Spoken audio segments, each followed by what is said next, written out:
اس جواب سے جب مشرکین کی جہالت اور بے بسی کھل گئی تو ان سے کہا گیا کہ دیکھو ان اللہ یعلم وانتم لا تعلمون، تم لوگوں کو تو نہیں معلوم لیکن اللہ جانتا ہے، اس لیے اس کی بات سنو، وہ تمہارے ان شرکاء کی حقیقت بتلاتا ہے اور کہتا ہے ان الذین تدعون من دون اللہ عباد امثالکم، بے شک اللہ کے ماں سوا جن کو تم لوگ پکارتے ہو وہ تمہارے جیسے ہی بندے ہیں، یعنی جو چیزیں اللہ کے ساتھ مخصوص ہیں ان پر جس طرح تم کو قدرت حاصل نہیں اسی طرح تمہارے ان شرکاء کو بھی ان پر قدرت حاصل نہیں، بس تم اور وہ دونوں بے بس ہونے اور قدرت نہ رکھنے میں یکساں اور برابر ہو۔ اس لیے اللہ نے ان کو چیلنج کیا فَادْعُوهُمْ فَلْيَسْتَجِيبُوا لَكُمْ إِن كُنتُمْ صَادِقِينَ، پھر اگر تم سچے ہو تو ذرا ان کو پکارو اور وہ تمہاری مراد پوری کر کے دکھا دیں۔ اللہ تعالیٰ نے یہ بھی بتایا وَالَّذِينَ تَدْعُونَ مِن دُونِهِ مَا يَمْلِكُونَ مِن قِطْمِيرٍ، تم لوگ اللہ کے ماں سوا جن کو پکارتے ہو وہ کھجور کی گٹھلی کے چھلکے کے برابر بھی اختیار نہیں رکھتے۔ بے شک تدعوهم لا يسمعوا دعاءكم ولو سمعوا ما استجابوا لكم ويوم القيامة يكفرون بشرككم ولا ينبئك مثل خبير، اگر تم انہیں پکارو تو وہ تمہاری پکار نہ سنیں گے اور اگر بالفرض سن بھی لیں تو جواب نہ دے سکیں گے، اور قیامت کے دن تمہارے اس شرک کا انکار کر دیں گے، اور ایک خبر رکھنے والی جیسی خبر تمہیں کوئی اور نہیں دے سکتا، یعنی اللہ جانتا ہے اور ہر چیز کی خبر رکھتا ہے۔ بے شک لہٰذا اس نے جو یہ بات بتائی ہے تو یہی صحیح بات ہے، کوئی اس کی بجائے کچھ اور بتائے تو وہ غلط ہے۔ نیز فرمایا والذین یدعون من دون اللہ لا یخلقون شیئا وهم یخلقون اموات غیر احیاء وما یشعرون ایان یبعثون، اللہ کے ماں سوا جن کو یہ لوگ پکارتے ہیں وہ کچھ پیدا نہیں کر سکتے بلکہ خود پیدا کیے گئے ہیں، وہ مردہ ہیں زندہ نہیں ہیں، اور یہ بھی نہیں جانتے کہ کب اٹھائے جائیں گے۔ اور فرمایا ایشرکون ما لا یخلق شیئا وهم یخلقون ولا یستطیعون لهم نصرا ولا انفسهم ینصرون، کیا یہ ایسے لوگوں کو شریک ٹھہراتے ہیں جو کچھ بھی پیدا نہیں کرتے بلکہ خود پیدا کیے جاتے ہیں، اور نہ ان کی مدد کرنے کی طاقت رکھتے ہیں اور نہ خود اپنی ہی مدد آپ کر سکتے ہیں۔ فرمایا وَاتَّخَذُوا مِن دُونِهِ آلِهَةً لَا يُخْلَقُونَ شَيْئًا وَهُمْ يُخْلَقُونَ وَلَا يَمْلِكُونَ لِأَنفُسِهِمْ ضَرًّا وَلَا نَفْعًا وَلَا يَمْلِكُونَ مَوْتًا وَلَا حَيَاةً وَلَا نُشُورًا، اور ان لوگوں نے اللہ کے ماں سوا ایسے لوگوں کو معبود بنا رکھا ہے جو کوئی چیز پیدا نہیں کرتے بلکہ خود پیدا کیے گئے ہیں، جو خود اپنے لیے بھی نفع نقصان کے مالک نہیں، نہ موت اور نہ زندگی اور نہ مرنے کے بعد زندہ کیے جانے کا اختیار رکھتے ہیں۔ جب اللہ نے ان شرکاء کی بے بسی اور لاچاری بیان کر ڈالی اور بتایا کہ مشرکین کی کسی بھی گمان کردہ چیز پر وہ کوئی قدرت نہیں رکھتے، تو ساتھ اس کا نتیجہ بھی بتا دیا کہ ان کو اپنی ضرورت کے لیے پکارنا اور ان سے کوئی امید رکھنا بالکل باطل اور فضول ہے، اس کا قطعاً کوئی فائدہ نہیں۔ اللہ تعالیٰ نے اس سلسلے میں چند نہایت دلچسپ مثالیں بھی بیان کی۔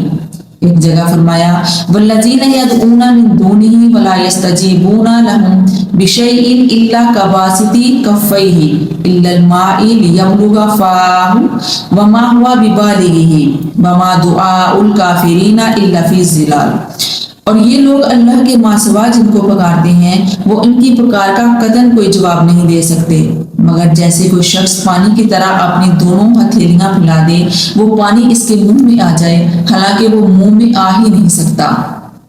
ان کافروں کی پکار سوائے بھٹکنے کے اور کچھ نہیں۔ یہ بات بیان کر کے مشرکین سے ذرا سوچنے کے لیے کہا گیا ہے، وہ جانتے تھے کہ اللہ تعالیٰ نے ہی ہر چیز کو پیدا کیا ہے اور ان معبودوں نے تو کچھ بھی پیدا نہیں کیا اور نہ وہ کچھ پیدا کرنے کی طاقت رکھتے ہیں بلکہ وہ خود اللہ کے پیدا کیے ہوئے ہیں۔ اس لیے ان سے کہا گیا کہ تم نے تو اللہ تعالیٰ کو جو خالق ہے قادر ہے اپنی ان شرکاء کو جو مخلوق اور بالکل بے بس ہیں یکساں اور برابر کر دیا۔ بھلا یہ کیا بات ہوئی کہ تم اللہ کو بھی پوجتے ہو اور ان شرکاء کو بھی پوجتے ہو، اللہ کو بھی پکارتے ہو اور ان کو بھی پکارتے ہو، آخر عبادت اور پکار کے معاملے میں تم نے دونوں کو برابر کیسے کر دیا؟ افمن یخلق کمن لا یخلق افلا تذکرون، کیا جو پیدا کرتا ہے وہ پیدا نہ کرنے والے کی طرح ہے؟ تم لوگ سمجھتے کیوں نہیں؟ جب یہ سوال ان کے سامنے رکھا گیا تو بہت حیران ہو گئے. ان کی ساری حجت اور بحث جاتی رہی. وہ شرمندہ ہو کر چپ ہو رہے. پھر انہیں ایک غلط بات اور سجائی دی.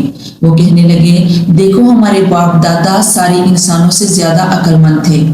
لوگوں میں ان کی عقل مندی کا شہرا تھا اور دور دور تک لوگ اس بات کو تسلیم کرتے تھے اور ان کے سب لوگوں کا دین وہی تھا جو ہمارا ہے. لہٰذا کیسے ہو سکتا ہے کہ یہ دین باطل اور گمراہی والا دین ہے؟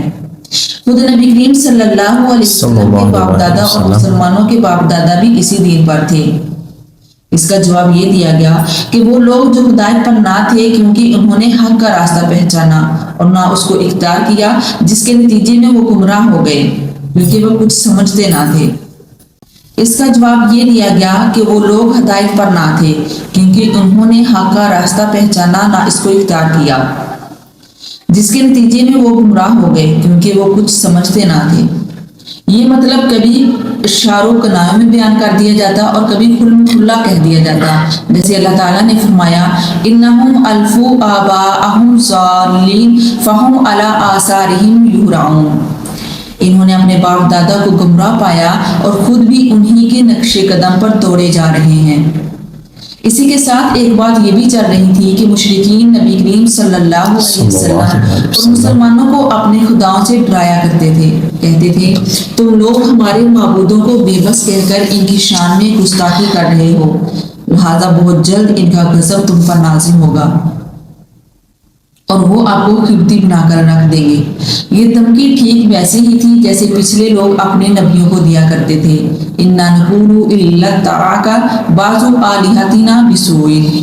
ہم تو یہی کہتے ہیں کہ تمہیں ہمارے بعض معبودوں کی بد دعا لگ گئی ہے. استغفر اللہ. اسی جواب میں مشرکین کو وہ حقیقت یاد دلائی گئی جسے وہ خود رات دن دیکھتے رہتے تھے. ان کے یہ معبود اپنی جگہ سے ہل سکتے ہیں، نہ ذرا آگے پیچھے ہو سکتے ہیں، نہ خود اپنی کوئی تکلیف رفع کر سکتے ہیں، تو بھلا یہ مسلمانوں کو کیا نقصان پہنچائیں گے؟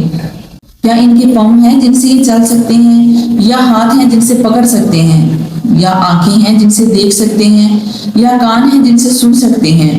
اے نبی کہہ دو کہ تم لوگ اپنے شرکا کو پکارو تو پھر میرے اوپر اپنا داؤ چلاؤ اور مجھے مہلت نہ دو. ایسے ہی ایک موقع پر ایک کھلی مثال بیان کی گئی، جیسے کہ اللہ تعالیٰ نے فرمایا لوگوں ایک مثال بیان کی جا رہی ہے، غور سے سنو.